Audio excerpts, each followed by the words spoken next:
constante evolução da indústria tecnológica, as baterias estão cada vez mais inerentes ao nosso cotidiano. Quem nunca esteve numa reunião importante de Zoom e teve que ir a correr buscar um carregador porque a bateria não podia aguentar mais 10 minutos? Sem dúvida que foi frustrante, mas para além dos 10 minutos que não aguentou, a bateria já suportou as outras 1 hora e 20 minutos da reunião. Temos de a louvar por isso. Sem baterias, a nossa vida diária não seria como é.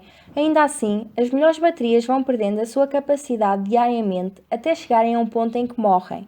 Mas como é que isto acontece e como é que elas funcionam? Para começar a responder a estas perguntas, precisamos de recuar um pouco até aos anos de 1780 e apresentar dois cientistas, Luigi Galvani e Alessandro Volta, e uma rã. Galvani verificou que ao passar um bisturi metálico de um dos nervos de uma rã fazia com que o músculo desta se contraísse. A este fenómeno nomeou de eletricidade animal, em que defendia que os animais produziam a sua própria eletricidade e utilizavam-na para moverem-se.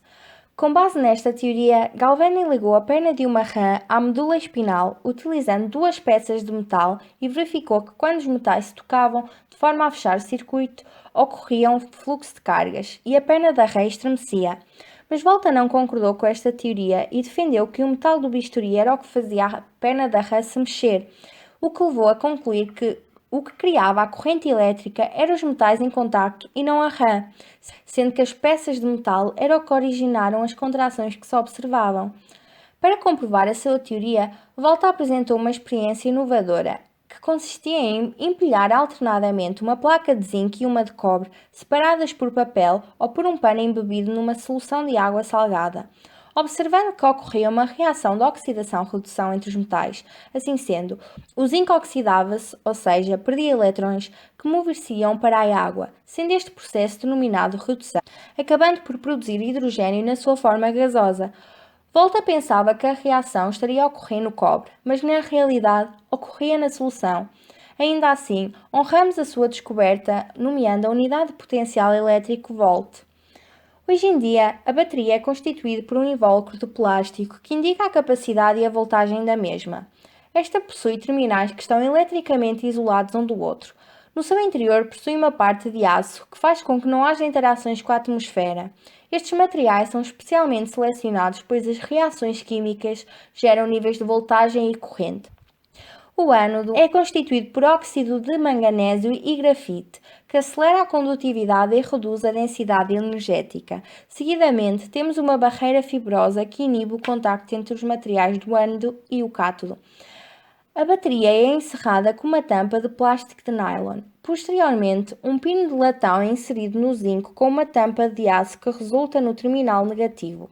Os polos positivo e negativo são separados pela tampa de plástico, desta forma assegura-se que estão eletricamente isolados um do outro.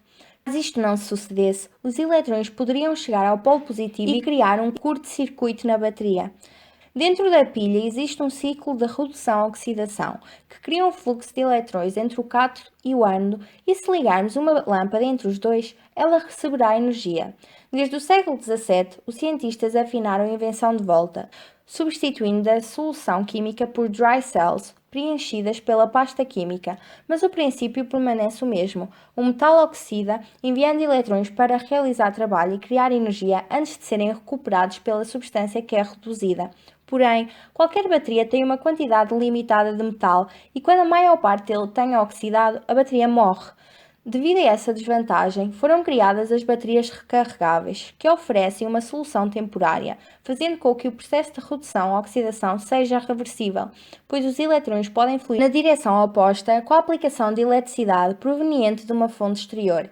Essa regenera o metal, tornando os eletrões outra vez disponíveis para a oxidação. Contudo, a constante ligação da bateria à corrente elétrica provoca imperfeições e irregularidades na mesma, nomeadamente na superfície metálica que existe no seu interior, impedindo assim que haja uma boa oxidação, uma vez que os eletrões deixam de estar disponíveis para fluírem em circuito. Assim, verificamos que o carregamento frequente da bateria danifica os seus polos, levando ao baixo desempenho desta ao longo do tempo, até que por fim deixe de funcionar. Já pararam para pensar como serão as baterias do futuro? Os cientistas têm vindo a investigar maneiras de tornar as baterias mais compactas e leves, sendo um dos seus princípios de funcionamento baseado na física quântica. Assim, será possível obter baterias cujo carregamento dure inúmeros anos. Além disso, será possível recorrer ao movimento não só dos automóveis como estamos acostumados, mas também ao movimento do ser humano, por exemplo. Como sabem, o Sol é uma das fontes de energia utilizadas atualmente, estando por isso na lista de maneiras possíveis para realizar o carregamento de uma bateria. Deste modo, o simples ato de ligar o carregador à tomada será substituído num futuro próximo por várias maneiras, entre elas as referidas anteriormente. Tudo isto com o intuito de facilitar o dia a dia do ser humano. Assim, vamos poder comunicar através do telemóvel sem nos preocuparmos com a duração da bateria do mesmo.